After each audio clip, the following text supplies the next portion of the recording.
Mesdames et messieurs, bonsoir et merci de nous retrouver sur l'Herald TV. Il est 19h. Voici les titres de ce journal.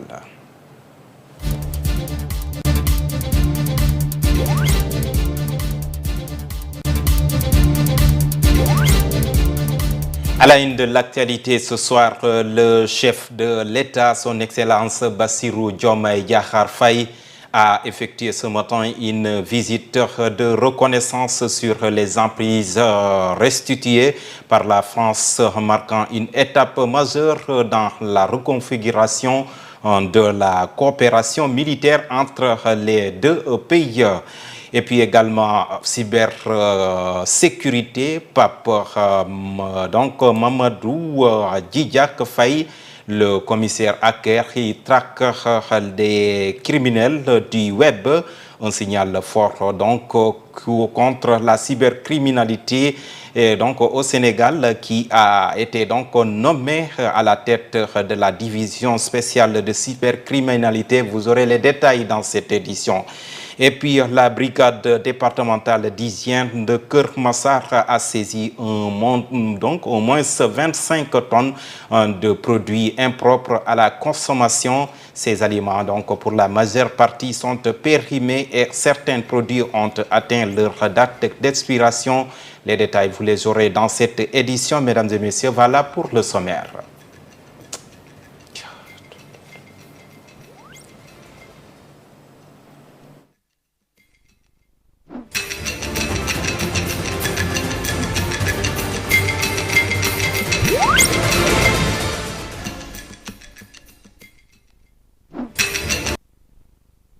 De 19h, je vous l'annonçais dans des titres, le chef de l'État a effectué ce matin une visite de reconnaissance sur les emprises restituées par la France, marquant une étape majeure dans la reconfiguration de la coopération militaire entre les deux pays.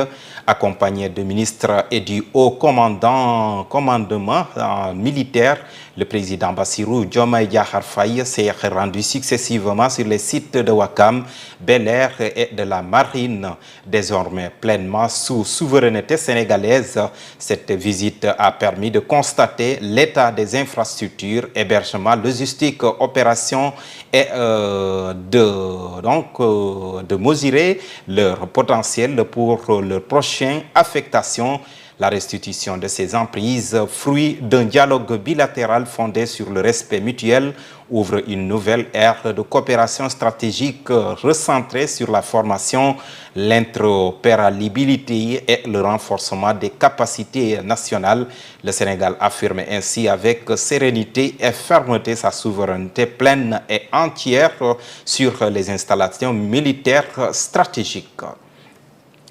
Je vous l'annonce également dans les titres, Pape Mamadou Djidiack Faye, le commissaire hacker, qui traque les criminels du web. Un signal fort contre la cybercriminalité au Sénégal. Sa nomination fait suite à ses performances montrées et qui ont contribué sur l'arrestation de Kocc Barma. Suivons les détails. La lutte contre la cybercriminalité au Sénégal vient de franchir une étape décisive. Le ministère de l'Intérieur a opéré un remaniement stratégique au sein de la police nationale, notamment en nommant le commissaire de police Pape Mamadou Djidiack Faye à la tête de la nouvelle division spéciale de cybersécurité. Ce dernier occupait auparavant un poste clé à la direction de l'automatisation des fichiers DAF, le service chargé de la gestion informatique des données policières. Sa nomination est présentée comme un signal fort de renforcement des capacités de la police en matière de cybersécurité dans un contexte où les crimes numériques prennent de l'ampleur et exigent des réponses de plus en plus pointues. En clair, les autorités affichent leur volonté de muscler la cyberpolice sénégalaise face aux menaces grandissantes sur Internet. Cette décision intervient alors que les infractions en ligne, escroquerie, chantage, arnaque et violation de la vie privée se multiplient ces dernières années avec l'essor du numérique. Pour faire face à ces défis, il devenait impératif de doter la police nationale de profils hautement technologiques. La création d'une division cybersécurité au sein de la police et l'arrivée de failles pour diriger manifeste cette adaptation indispensable. La cybercriminalité préoccupe au premier niveau la police sénégalaise, déclarait déjà un expert en 2015, soulignant que la police s'est dotée d'une brigade spécialisée intégrée à la division des investigations criminelles DIC, avec des agents formés et des outils adaptés pour assister les citoyens victimes.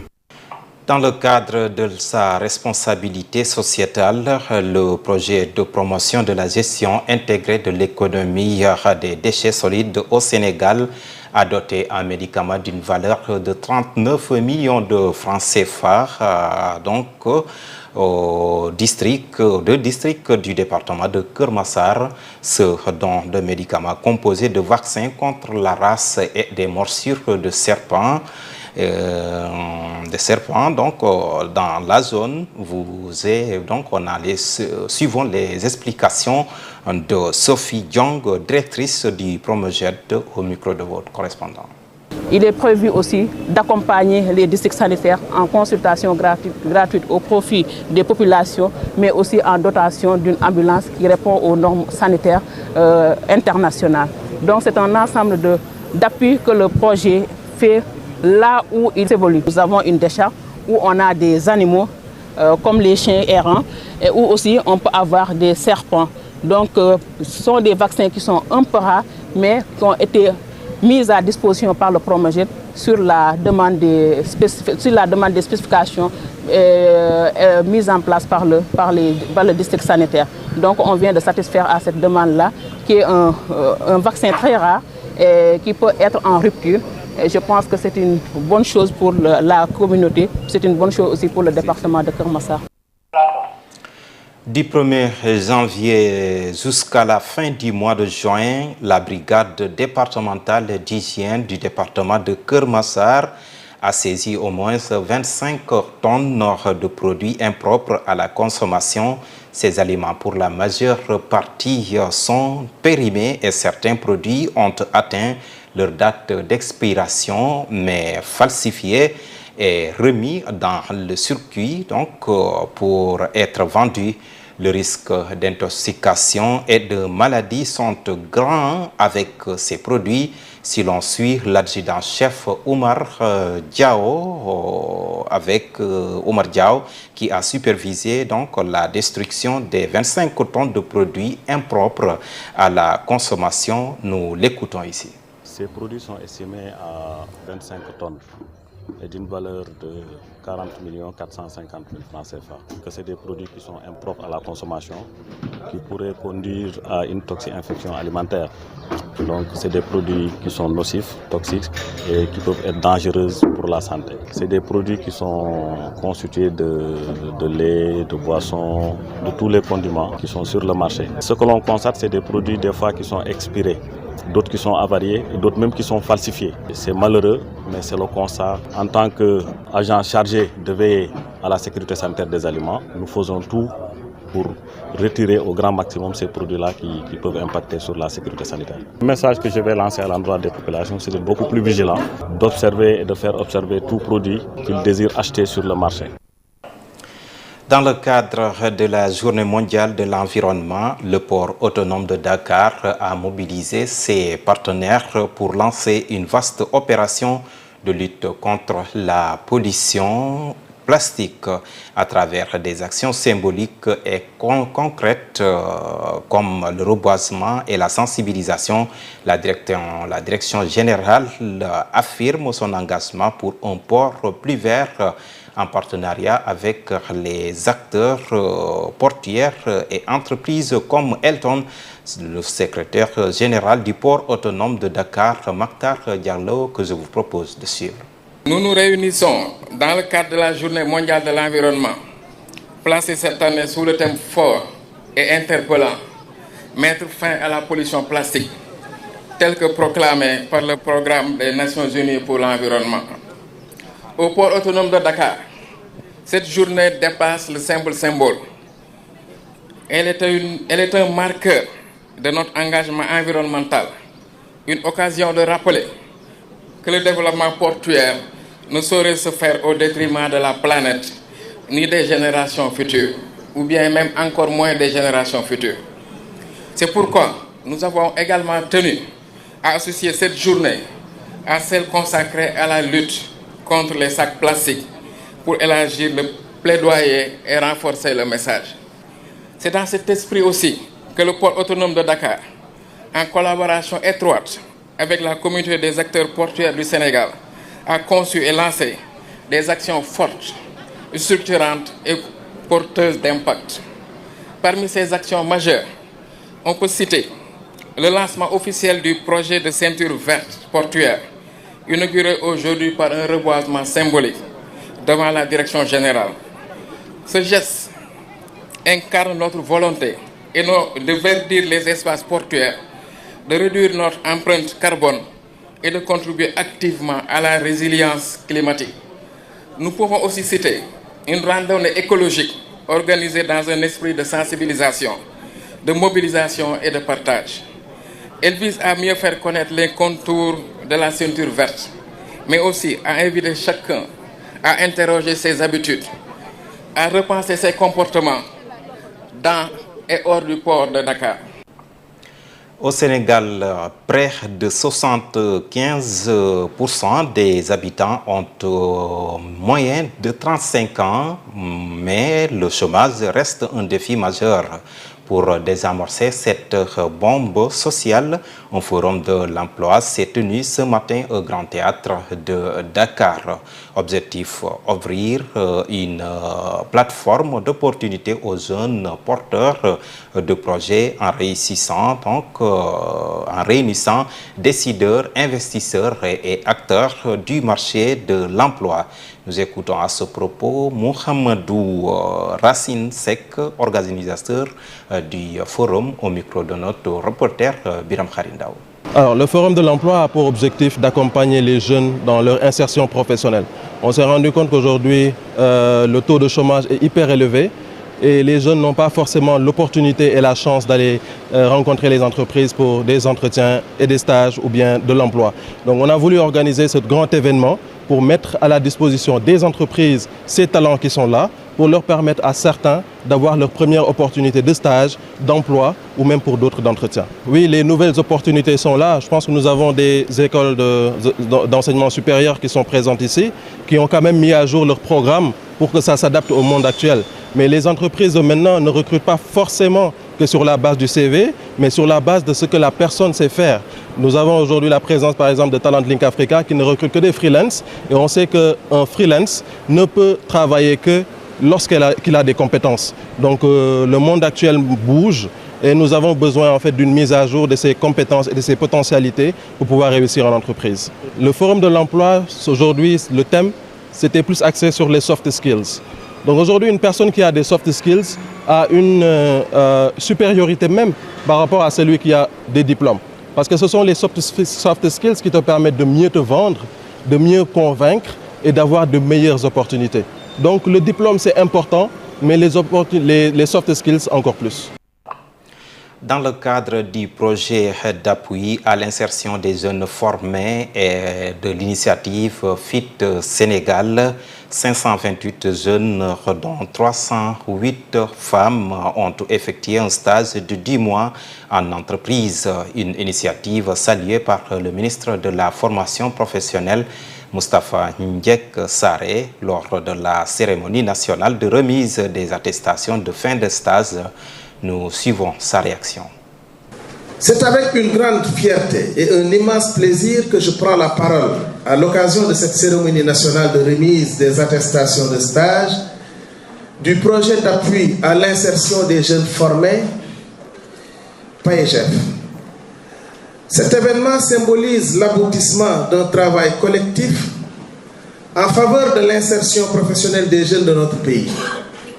Aujourd'hui, nous célébrons à la fois la réussite de centaines de jeunes Sénégalais et l'engagement de tous les acteurs qui ont contribué à cette initiative, permettez-moi de vous adresser à toutes et à tous mes salutations les plus cordiales.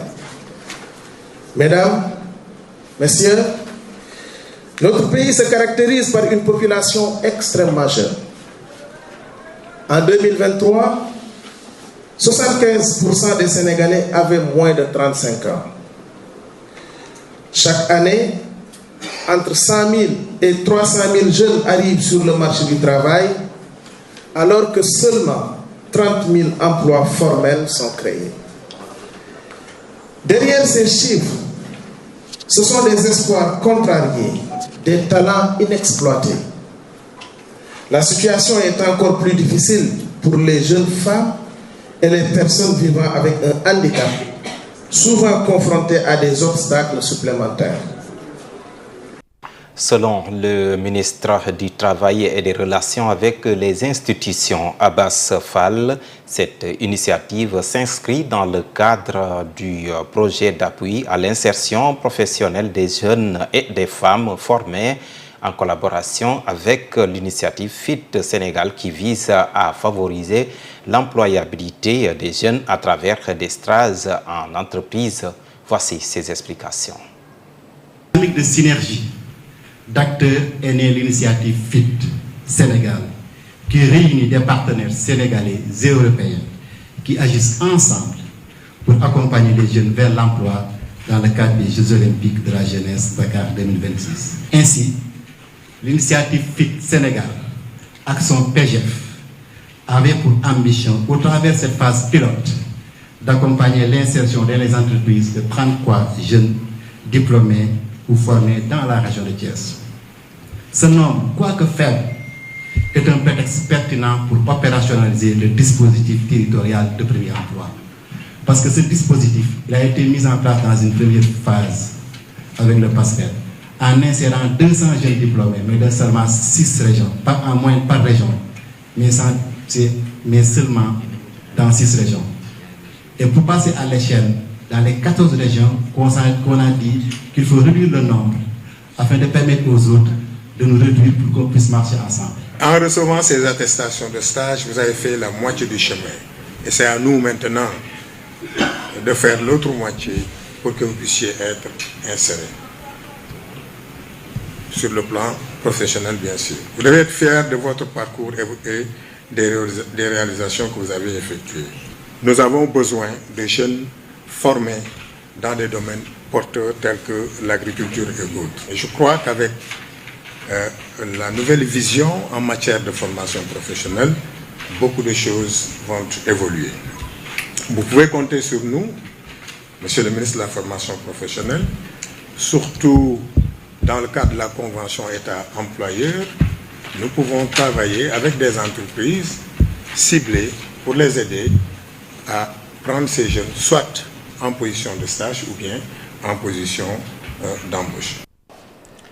La Convention des jeunes reporters du Sénégal, zone ouest, a organisé ce samedi 19 juillet 2025 à Thiès un atelier de renforcement de capacité sur l'intelligence artificielle et le fact-checking à l'intention des journalistes de la région, suivi du renouvellement donc de son bureau local.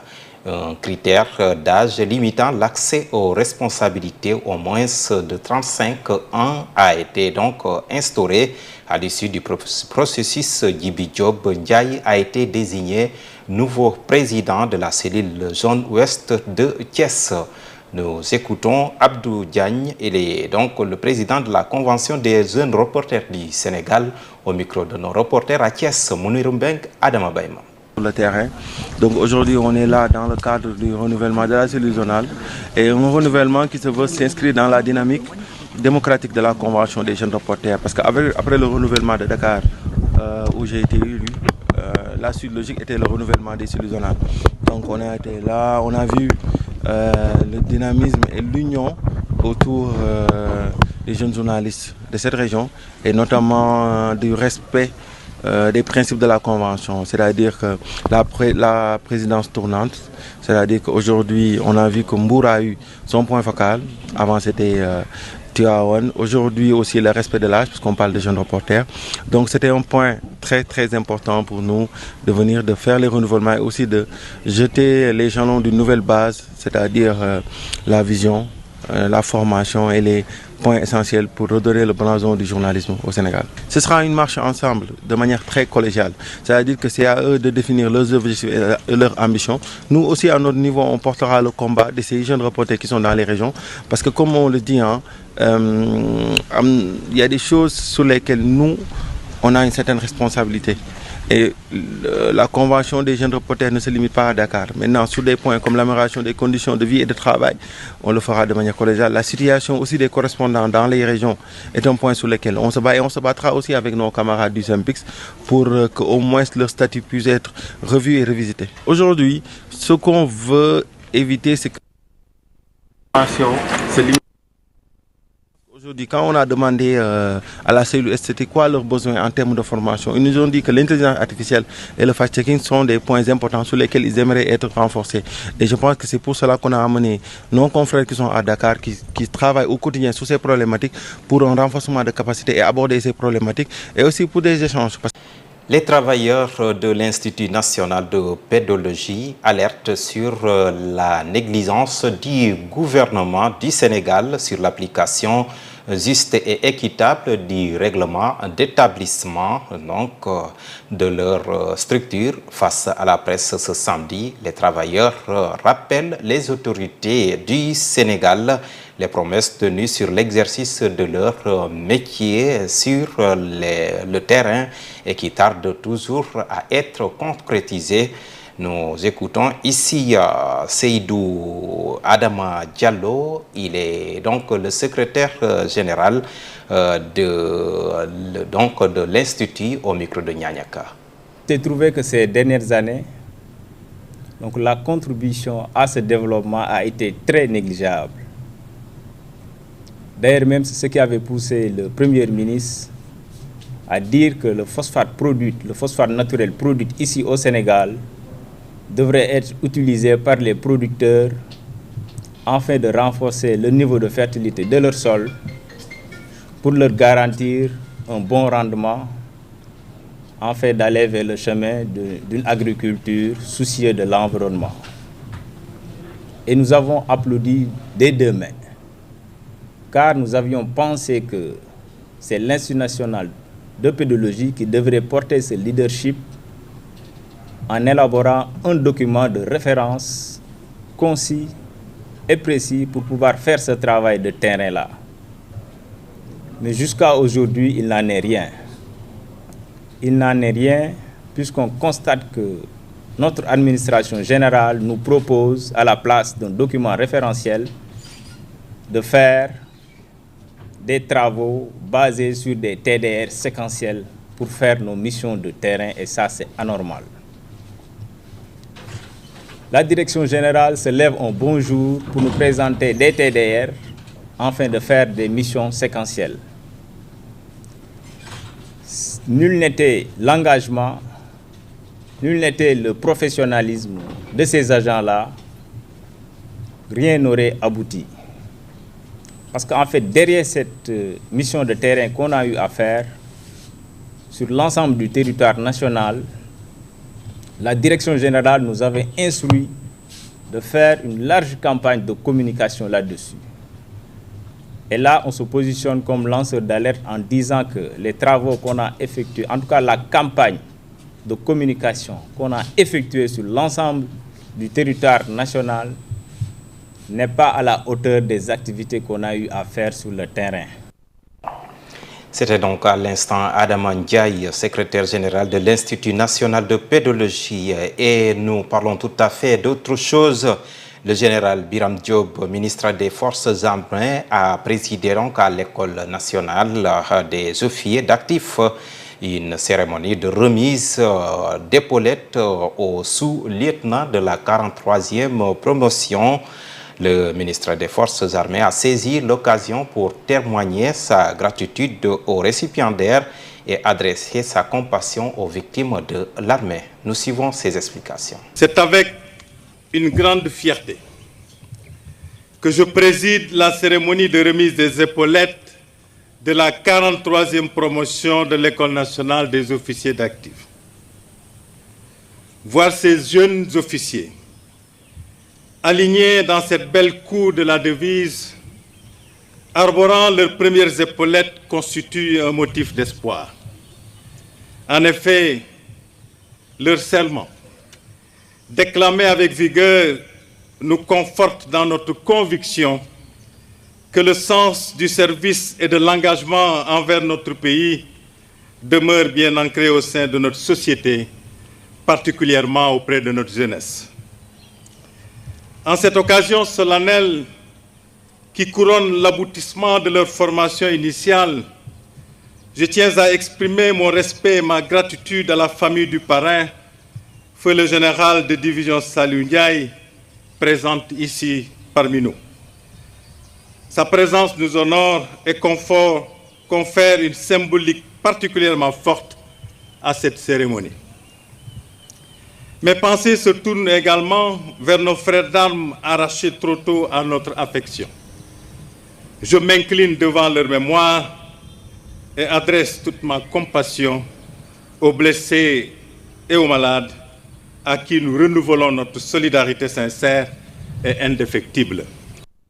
Mesdames et messieurs, c'est la fin de cette édition. Merci de nous avoir suivis. Merci également à Alioune Badara Sakho du côté de la régie. Prochain rendez-vous d'information, ce sera demain dimanche à partir de 15h en Wolof à 19h en français. N'oubliez pas de nous suivre demain dimanche, donc à partir de 11h-12h dans notre émission Tribune d'actualité.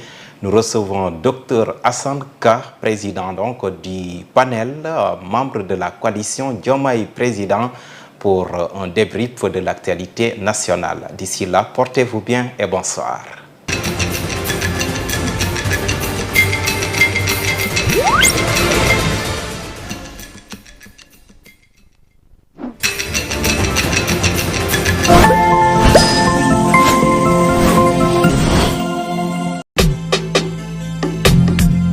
Enfin prendre le temps de lire et de s'informer véritablement. Détente, loisirs, l'actualité. Journaliste